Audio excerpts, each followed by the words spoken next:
ശരി എഴുത്തച്ഛൻ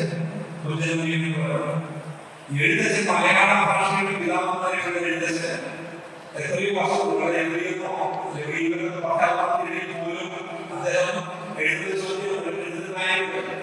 ഹരിനാമ കീർത്തനം ആർക്കൊക്കെ ആരംഭിക്കാൻ ഹരിനാമ. അപ്പോ അദ്ദേഹം അന്ന് എത്രയോ വർഷങ്ങൾക്ക് വേണ്ടിയാണ് പൊതുവായ പെണ്ണിനും ഇരപ്പൻ പൊതുവായ പെണ്ണെന്ന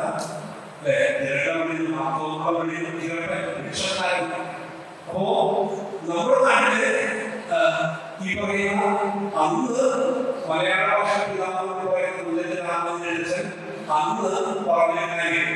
അപ്പോ നമുക്ക് കാലഘട്ടത്തിനനുസരിച്ചിരിക്കും. പക്ഷെ എല്ലാ കാലഘട്ടത്തിലും പെടാത്ത ഒരാളുകൾ നമുക്ക് വാട്ടേക്കാക്കി തിരിക്കാൻ പറ്റാത്ത ഒരാളുകൾ എല്ലാ കാലഘട്ടത്തിലും ഈ പറഞ്ഞ നേരത്തെ കണക്കിരിക്കുകയാണെങ്കിൽ എന്തുകൊണ്ട് ഈ നവോത്ഥാന നായകർ വിവിധ സമുദായങ്ങളിലെ ഇല്ലാതെ പോകുന്നു നമുക്ക് നമ്മുടെ ക്രിസ്ത്യൻ സമുദായത്തിലേക്ക് ഒന്നിരിക്കുക കേരളം കണ്ട അല്ലെങ്കിൽ കത്തോലിക്ക സമുദായം കേരളത്തിൽ ഉണ്ടായി ഏറ്റവും പ്രമുഖനായ രണ്ടുപേരാണ്. ഒന്ന് എം.പി. പോളും ജോസഫ്. എം.പി. പോള് മഹാനായ സാഹിത്യകാരൻ. രണ്ടാമത്തെ ജോസഫ് കേരളത്തിലെ വിദ്യാഭ്യാസമുണ്ട്. പക്ഷേ ഇവരെ പള്ളിയിൽ പുറത്ത് പോയാണ് അല്ലേ? അപ്പോ അവൻ ആദ്യത്തെ ശരിയാണോ എന്ന് ചോദിക്കുമ്പോ ചിന്തിക്കാൻ കഴിയപ്പെടുന്ന ചിന്തിക്കാൻ കഴിയപ്പെടുന്നത് ചിലപ്പോ നമ്മുടെ സംഭവിക്കുന്ന കാര്യങ്ങൾ പറയുന്നത് ഈ ചിന്തിക്കാൻ കഴിയപ്പെടുന്ന ആളുകളെ നമ്മുടെ വാക്കുമാനം സ്ത്രീകളുടെ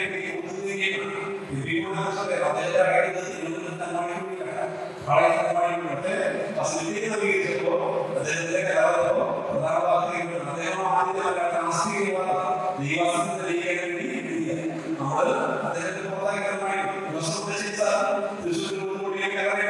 എങ്കിൽ പോലും ഇവരൊക്കെ സ്വതന്ത്ര ശൈലിയുള്ള മനുഷ്യർ പലപ്പോഴും അവരുടെ സ്പേസ് നമ്മുടെ സമൂഹത്തിൽ ഉണ്ടാകുമെന്നുള്ള ചോദ്യം അത് കേരള കത്തോലിക്ക നവോത്ഥാനവുമായിട്ട് ബന്ധപ്പെട്ടിട്ടുണ്ട്.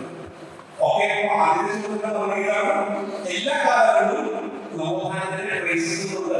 അപ്പൊ നമുക്ക് ആധുനികമോ ലീഗമോ അതൊക്കെ പറഞ്ഞിട്ട് അതിലേക്ക് പോലും എല്ലാ കണ്ടികളും ഒന്നാമത്തെ ആളുകളുണ്ട്. എഴുത്തച്ഛൻ അന്നത്തെ കാലത്ത് അതിന് നവോത്ഥാനമാണ്.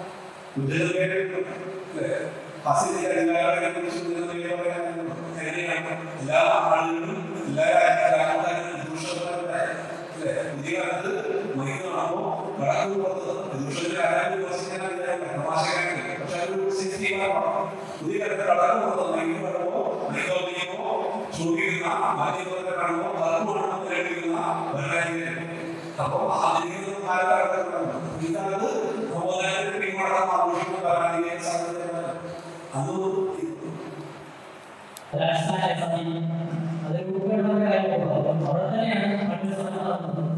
അവകാശമാണ്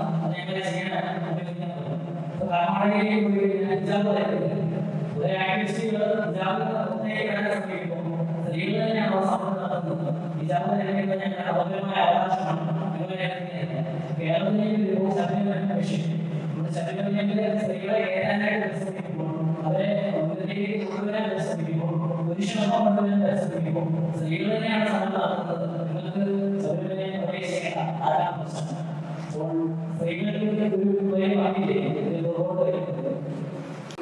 സിമോൺ ദ ബൂവർ എന്ന് പറയുന്ന ഫെമിനിസ്റ്റ് ബൈബിൾ എഴുതിയ ഫ്രഞ്ച് അവര് എഴുതുന്ന sexist Bible gender social concept സ്ത്രീ എവിടെയൊക്കെ സ്ത്രീ എവിടെയൊക്കെ നിൽക്കണം, എന്തൊക്കെ ചെയ്യണം, അടുക്കളയാണ് സ്ത്രീ. കുറച്ചു നാൾ മുമ്പ് നമ്മുടെ സുപ്രീം കോടതി വിധി പ്രഖ്യാപിച്ചു സ്ത്രീകൾക്ക് ഗൃഹജോലിക്ക് ആർത്തിക ജോലിക്ക് ശമ്പളം കൊടുക്കണം. സത്യം പറഞ്ഞാൽ അത് ആ വിധി കുറെ പേര് പറഞ്ഞു പുരോഗമനപരമാണ്. പക്ഷെ എന്നെ സംബന്ധിച്ചിടത്തോളം പുരോഗമനപരമല്ല. കാരണം സ്ത്രീയുടെ സ്പേസ് അടുക്കളയാണെന്ന് നിർബന്ധിച്ചാൽ ചുരുക്കി അതിലേക്ക് ഒത്തുകയാണ്. അപ്പോ ഈ പുരുഷാധിപത്യപരമായ സമൂഹം തന്നെയാണ് സ്ത്രീയെ സ്ത്രീക്കെതിരിയിരിക്കുന്നത്. പുരുഷന്റെ ശക്തിയുമായിട്ട് സ്ത്രീ മാറുന്ന അവസ്ഥയാണ്. അതുകൊണ്ട് തന്നെയാണ് ഇപ്പോ ഈ സ്കൂളിൽ പഠിച്ചവരെ തന്നെയാണ് 40% അപ്പോ വിദ്യാഭ്യാസം ഒരുപോലെ മാനസിക ബലത്തെ കുറിച്ചുള്ള വീണ്ടും വിശകലനമാണ്. അപ്പോ ജെൻഡർ ലിംഗമായ തന്നെയാണ് സമൂഹം സൃഷ്ടിക്കുന്ന ഏതൊക്കെയാണ് സ്പേസ് എവിടെയെങ്കിലും പ്രവർത്തിക്കും എന്തെങ്കിലും ജീവിച്ച അനേകം മനുഷ്യര് നമ്മുടെ നാട്ടിൽ അവരൊക്കെ എക്സെപ്ഷൻസ് ആണ്. ആ എക്സെപ്ഷൻസ് സാമാന്യമാക്കുന്നതാണ് എൻ്റെ ഒരു മാർഗം.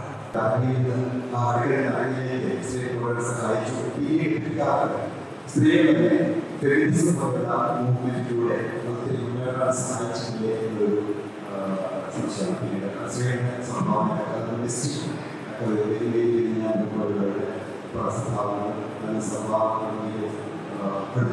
പഴയ കാലത്ത് നോക്കിക്കഴിഞ്ഞാൽ സ്ത്രീകളുടെ ഭാഷ വ്യത്യസ്തമായിരുന്നു. പക്ഷേ ഇതിനുശേഷം ആധുനിക കാലത്ത് മാറ്റമുണ്ടല്ലോ അല്ലെങ്കിൽ സംശയം.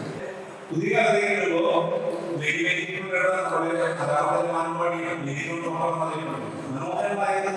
നമ്മുടെ ക്രൈസ്തവ സാഹിത്യ ലോകത്ത് വളരെ സംഭാവന.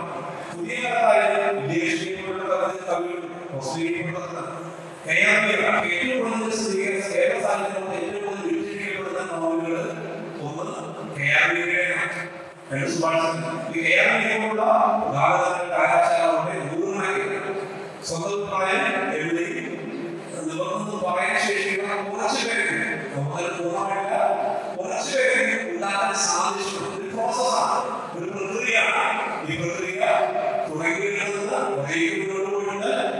എങ്കിൽ പോലും ഫെമിനിസത്തെ കുറിച്ച് പറയുമ്പോൾ എല്ലാം പുരുഷനെ കൂടി ആകുക എന്നുള്ള തരത്തിലേക്ക് അത് മറ്റൊരു പ്രശ്നം അമ്മായി അമ്മാവനാകുന്നു എന്നതിന് ഉദ്ദേശിച്ച് അമ്മാവൻ തിരിച്ചു വരുന്ന ഒരു കാലം ഇവിടെ ഉണ്ടായിക്കൊണ്ടിരിക്കുന്നു. അപ്പൊ എല്ലാം പുരുഷൻ ചെയ്യുന്ന ചെയ്യുന്നതാണോ ഈ പോലുള്ള ആവശ്യം അതോ അവർക്ക് അവരുടെ സ്പേസുകൾ നമ്മൾ നിർമ്മിച്ചു കൊടുക്കാൻ സ്വന്തമായിട്ടുള്ള സംവിധാനം സമൂഹത്തിൽ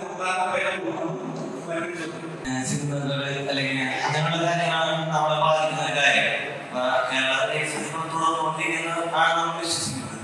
അപ്പൊ ഏത് സിനിമകളിൽ ഒക്കെ കാണുക അല്ലെങ്കിൽ സോഷ്യൽ മീഡിയയിൽ കാണുമ്പോൾ നമുക്ക് കാണാൻ കഴിയുന്നത് പ്രധാനമായിട്ടും ഒരു പേഴ്സണൽ ഫ്രീഡം മനുഷ്യനിൽ കുറച്ചും കൂടി ചുരുക്കി എന്റെ കാര്യങ്ങളാണ് അന്വേഷിക്കുന്നത്. മറിച്ച് എനിക്ക് എന്റേതായ സ്വാതന്ത്ര്യമുണ്ട് എന്നതൊരു അത് കൂടുതലായിട്ട് നമ്മുടെ ഇപ്പോഴത്തെ സിനിമകളിലും എല്ലാം അങ്ങനെയുള്ള ആശയങ്ങൾ കൂടുതലായിട്ട് വരുന്നുണ്ട്.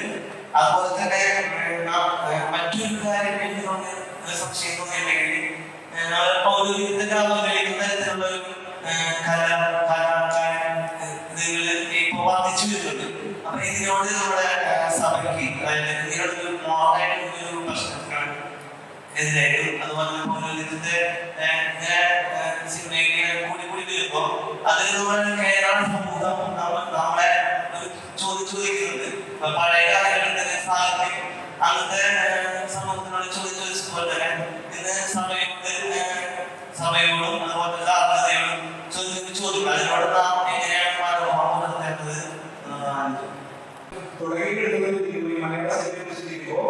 മലയാള സിനിമയിൽ സ്ത്രീകളുടെ സംഭവിക്കുന്നു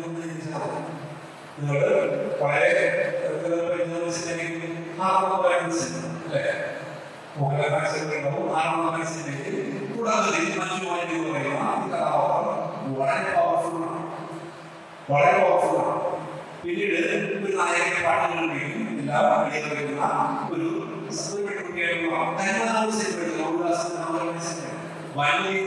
ശക്തിയായ കഥാപാത്രം. പക്ഷേ സ്ത്രീ എന്ന് പറയുന്നത് ശരീരമാണ് എന്നത് വെറും ശരീരമാണ് എന്നുള്ള രീതിയിലേക്ക് മലയാള സിനിമ പുതിയ കാലത്ത് സാഹസങ്ങളുടെ സിനിമ പറയുന്നതാണ് എന്റെ ശരീരം എന്റെ സ്വാതന്ത്ര്യമാണെന്നാണ്. അതില് ധാർമ്മികമായ വലിയ പ്രശ്നങ്ങൾ തീർച്ചയായും അവിടെ സ്വാതന്ത്ര്യം തീരുമാനിക്കുമ്പോൾ തന്നെ മാതൃത്വത്തിന്റെ ത്യാഗത്തിന്റെ ചിന്തിക്കാതെ കയ്യിൽ പോകുന്നതിന്റെ മാത്രം സ്ത്രീകൾ പെൺകുട്ടികളെ പോകുന്ന പുതിയ കാലത്ത് അനേക പെൺകുട്ടികൾ വിവാഹം കഴിക്കാത്തതായിട്ട് ഒരു കാര്യത്തിലേക്ക്. അപ്പോ എക്കണോമിക്സ് സംരക്ഷിക്കുന്നതിന്റെ വരുമ്പോ കുടുംബം എന്ന് പറയുന്ന സ്ഥാപനത്തിലേക്ക് ചുരുങ്ങാൻ പലരും തയ്യാറാക്കുമ്പോൾ വീണ്ടും കുടുംബം എന്ന സ്ഥാപനം അത് പലപ്പോഴും ആധിപത്യത്തിനിടമായിട്ട് മാറുന്നതോ അതോ സമാധാനത്തിനിടമാണ്. അപ്പോ അടിസ്ഥാനപരമായിട്ട് കാലഘട്ടത്തിനനുസരിച്ചുള്ള മാറ്റം. പുതിയ കാലത്ത് ഷോർട്ട് ഫിലിമുകളാകട്ടെ, ഡോക്യുമെന്ററികളാകട്ടെ, കുട്ടികളോട് സംബന്ധിക്കുന്ന മനസ്സിലാവുന്ന ഭാഷയിലേക്ക് അവരുടെ കാര്യങ്ങൾ പറഞ്ഞ് മനസ്സിലാക്കുന്ന രീതിയിലേക്ക് ഒരു പരിശീലന പ്രവർത്തനങ്ങൾ നമുക്ക് ഉണ്ടാകേണ്ടത് കാലഘട്ടത്തിന്റെ ആവശ്യമാണ്. വലിയ ഭർത്താക്കന്മാർ കല്യാണം കഴിച്ച് കഴിഞ്ഞാൽ 1, 2 കഴിഞ്ഞാൽ പിന്നെ സമയം സ്റ്റോപ്പ്. അപ്പം അത് നമ്മുടെ സഭയിൽ അത് നിശ്ചിതമാണ്, പുതിയ ഭാവമാണ്. പക്ഷെ അതൊന്നും ആരും ചിന്തിക്കുന്നില്ല.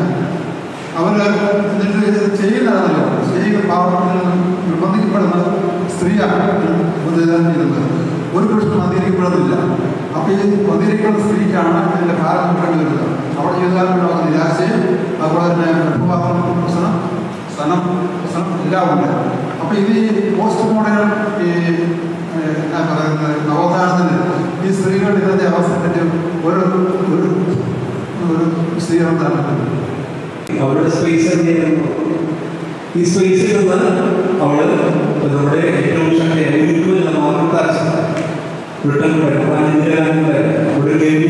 പക്ഷെ വിരലിൽ എണ്ണാവുന്ന ആളുകൾ മാത്രമേ അതിലേക്ക് വരുന്നുള്ളൂ.